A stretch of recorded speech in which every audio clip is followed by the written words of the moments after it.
नमस्ते बच्चों, कक्षा 5 विषय गणित में आज हम प्रश्नावली 7 तुल्य भिन्न इसके प्रश्न हल करेंगे। तो सबसे पहले देखिए तुल्य भिन्न कौन सी होती हैं। तुल्य का मतलब होता है समान या बराबर, यानी उसी के जैसी, उसी के बराबर। जैसे देखिए मान लीजिए अपने एक रोटी को दो बच्चों में बांट रहे हैं, तो इसको जब अपने भिन्न के रूप में लिखेंगे तो क्या आएगा 1/2। एक रोटी को दो बच्चों में बांटना तो कितनी कितनी आएगी, आधी आधी रोटी आएगी ना। एक रोटी को अपने दो बच्चों में बांटेंगे तो कितनी आएगी, आधी रोटी। और इसी तरह से कोई और देखिए जब अपने उसमें भी मतलब आधी आधी रोटी आए, तो इसी तरह से अगर दो रोटी है इसको अपने चार बच्चों में बांटेंगे, दो रोटी को चार बच्चों में बांटेंगे तो देख लीजिए चाहे दो रोटी है और चार बच्चे हैं, तो इसमें भी अपने को क्या करना पड़ेगा, इसके भी दो टुकड़े तो दोनों को आधी आधी आ गई, इसमें से भी दोनों को आधी, यानी प्रत्येक को कितनी आ रही है, वही आधी रोटी आ रही है। और इसी तरह से अगर तीन रोटी को छः बच्चों में बांटें तब भी कितनी आएगी, आधी आधी रोटी आएगी।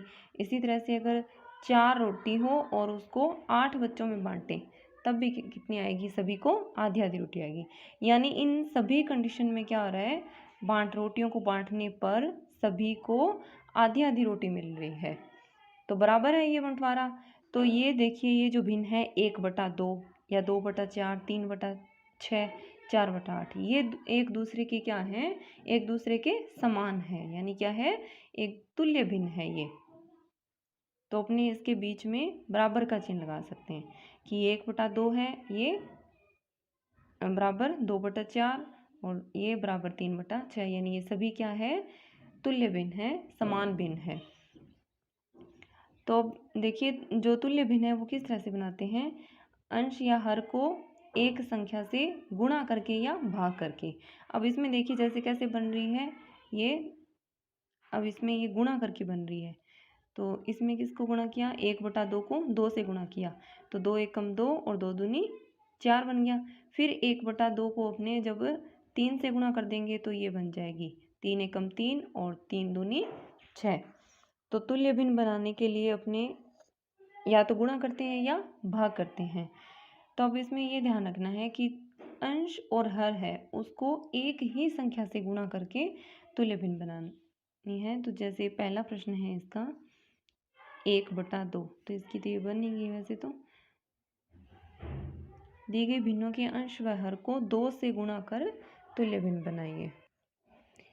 तो जिस संख्या से गुणा करना है वो अपने को दिया हुआ ही है, तो 1/2 है, इसको किससे गुणा करेंगे, 2 से, अंश व हर को भी, तो अंश को भी 2 से और हर को भी 2 से।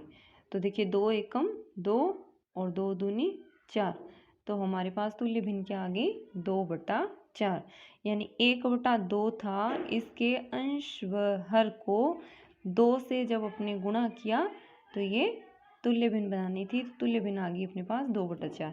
इसी तरह से इसका दूसरा प्रश्न देखिए 2/3। अब इसको भी क्या करना है, ये जो भिन्न है इसके अंश और हर को किससे गुणा करना है, 2 से गुणा करना है इसमें भी। तो भिन्न क्या बन जाएगी, 2 दूनी 4 और 3 दूनी 6, तो अपने पास भिन्न आ जाएगी 4/6। इसी तरह से इसका तीसरा प्रश्न है 1/5। तो इन पांचों प्रश्न, इसके 5 सवाल हैं, सभी को क्या करना है, 2 से गुणा करके तुल्य भिन्न बनानी है। तो 1/5 है, इसके भी अंश को भी 2 से और हर को भी 2 से, तो 2 एकम 2 और 5 दूनी 10, तो भिन्न बन जाएगी 2/10। तो इसी तरह से इसका चौथा और पांचवा प्रश्न है, ये आप स्वयं हल करेंगे। भिन्न हमें दे रखी है, अंश और हर को किससे गुणा करना है, 2 से, अंश को भी 2 से और हर को भी 2 से गुणा करके तुल्य भिन्न बना देनी है। आगे दूसरा प्रश्न देखिए, दी गई भिन्नों में अंश व हर को 3 से गुणा कर तुल्य भिन्न बनाइए। अब दोनों में अंतर क्या था कि पहले प्रश्न में किससे गुणा करना था, 2 से, और दूसरे में अपने को किससे गुणा करना है, 3 से। तो तरीका वही है, भिन्न है अपने पास, पहले सवाल में 1/4, किससे गुणा करना है, इसके 3 से, यानी अंश को भी 3 से और हर को भी 3 से, तो 3 एकम 3 और 4 3 12, तो तुल्य भिन्न क्या बन जाएगी, 3/12। इसी तरह से इसका दूसरा देखिए, भिन्न दे रखी है 3/5, तो इसके अंश और हर को अपने को किससे करना है, 3 से गुणा करना है। तो अंश को भी 3 से और हर को भी 3 से, तो 3 तिये 9 और 5 तिये 15, तो तुल्य भिन्न क्या आ गई, 9/15।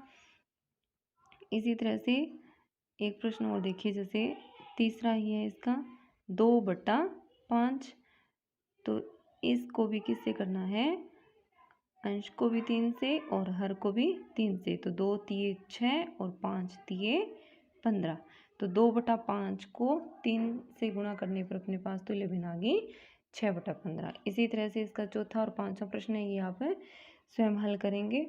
तो आप इस वीडियो को ध्यान से देखेंगे और इन प्रश्नों को हल करेंगे। बाकी के प्रश्न अपने अगली वीडियो में करेंगे। धन्यवाद।